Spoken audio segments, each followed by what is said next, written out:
നിയമസഭാ തെരഞ്ഞെടുപ്പിന് മുന്നോടിയായി കെപിസിസിയുടെ ദ്വിദിന ക്യാമ്പ് ലക്ഷ്യ 2026 വയനാട്ടിൽ പുരോഗമിക്കുന്നു. സംസ്ഥാനത്തെ നിയമസഭാ മണ്ഡലങ്ങളെ 3 സോണുകളായി തിരിച്ചാണ് കോൺഗ്രസ് ക്യാമ്പിൽ ചർച്ച നടക്കുന്നത്. നിയമസഭാ മണ്ഡലങ്ങളിൽ നിന്നും സുനിൽ കനകോലുവും സംഘവും സ്വരൂപിച്ച അഭിപ്രായ സർവേ ചർച്ച ചെയ്യുന്ന ക്യാമ്പിൽ രാത്രിയിൽ രാഷ്ട്രീയകാര്യ സമിതിയും ചേരും.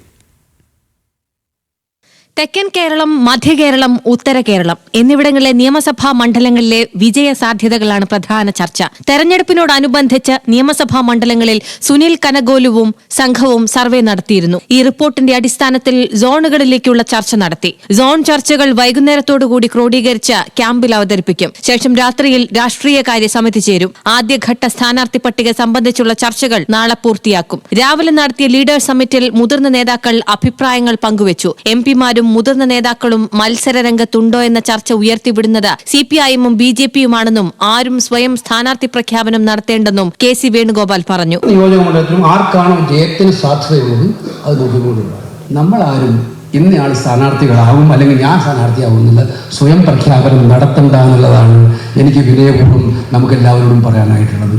നമ്മൾ പാർട്ടിയുടെ പ്രഖ്യാപിതമായിട്ടുള്ള സാഹചര്യങ്ങളെ കാത്തിരിക്കുക, അതിനുവേണ്ടി നിൽക്കുക.